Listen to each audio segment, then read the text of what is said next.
Halo, apa kabar? Saatnya Anda menyimak berita Makassar bersama saya, Agi Kurnia. Sejumlah berita menarik telah kami siapkan untuk Anda dan berikut 3 berita utama hari ini.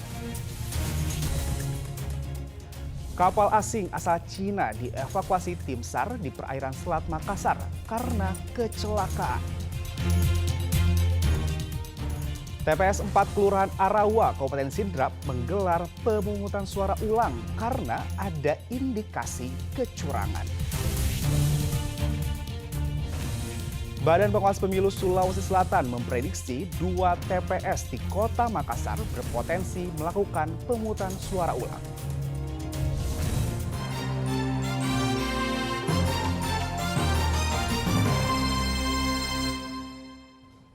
Alami kecelakaan kerja di atas kapal, seorang anak buah kapal dari kapal asing Cina terpaksa dievakuasi tim SAR di perairan Selat Makassar.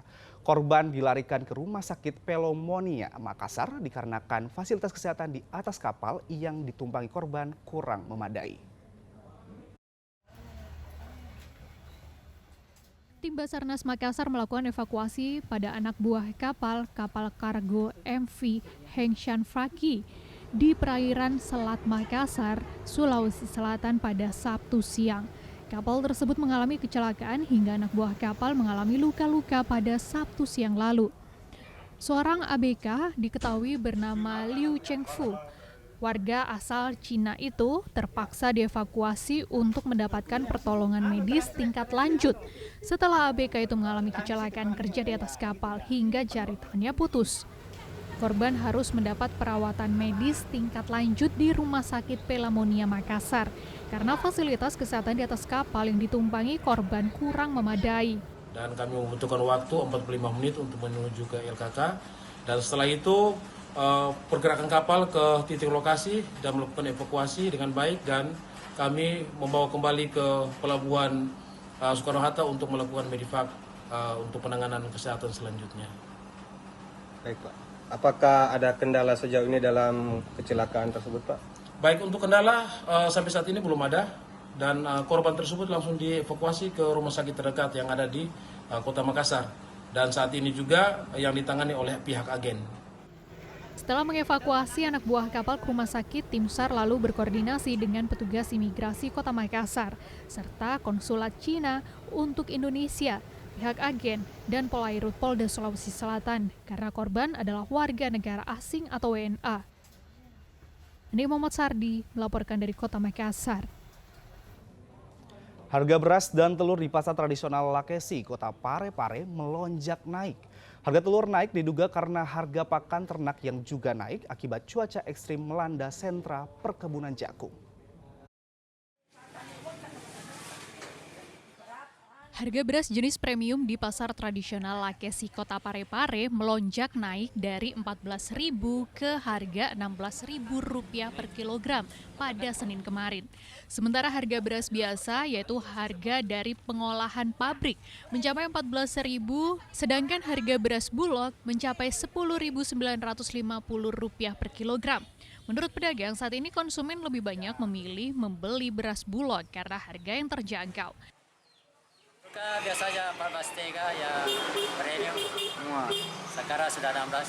Oh, naik sekitar 2.000-an ya? Iya, iya. Sudah berapa lama Pak ini naik beras? Ini bulan Februari. Oh, barusan naik Iya, ini. Februari. Itu faktornya apa Pak biasanya? Sedikit produksi. Oh, stoknya kurang. Kalau biasanya Pak, kalau di toko kota ini berapa ton? Biasa 2 sampai 20. Minimal itu 10, sekarang cuma sekitar 5 ton saja. 5 ton. Oh, oke, siap Pak. Kalau pembeli bagaimana Pak? Sepi. Nanti datang. Selain beras, harga telur juga turut melonjak, dampak kenaikan dari harga pakan ayam yang naik. Harga telur saat ini berkisar Rp48.000 per rak, yang sebelumnya hanya Rp46.000 per rak. Ya, kenaikan telur paling Rp2.000. Dari harga berapa, seberapa Pak? Dari yang 46, 45, sekarang 48 modal 48. Ya. Ini sudah lama juga baru naik atau? Baru-baru kalau telur, belum cukup 1 bulan. Belum cukup 1 bulan. Iya. Biasanya apa lagi kalau telur Pak? Biasa kalau naik harganya? Faktornya? Kalau telur kan pakan yang mahal sekarang. Pakannya yang Iya, mahal Pak? iya, pakannya yang mahal. Harga telur naik karena harga pakan ayam melonjak, diduga akibat cuaca ekstrim yang melanda daerah sentra perkebunan jagung. Suardi Gata melaporkan dari Kota Parepare.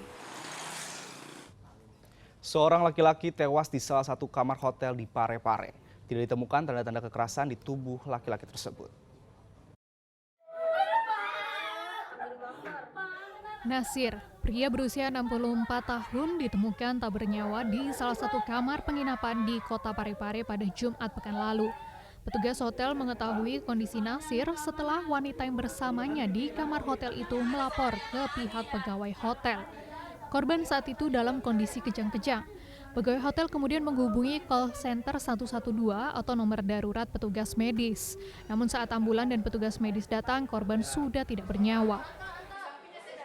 Ya, awalnya dari pihak pengelola hotel menghubungi call center 112 karena ditemukan ada salah satu masyarakat yang menginap di dalam hotel tersebut ditemukan dalam kondisi mungkin sudah sekarat lagi. Namun dari hasil konfirmasi dari tim kesehatan call center bahwa pada saat tiba di lokasi almarhum sudah tidak bernyawa. Setelah dilakukan visum, tidak ditemukan adanya tanda-tanda kekerasan di tubuh korban. Itu tadi di lokasinya, kita cari sedemikian rupa di bawah spring bed, di bawah rosban, ya. Tidak ada tanda-tanda, kita lihat semacam obat kuat, ya. Cuma dia ada 2 botol bison, sama dengan buah-buahan rambutan, itu di atas meja. Usai divisum kemudian dibawa ke rumah duka di Kecamatan Soreang, Kota Parepare untuk disemayamkan sebelum dimakamkan di tempat pemakaman umum setempat. Suardi Gata melaporkan dari Kota Parepare.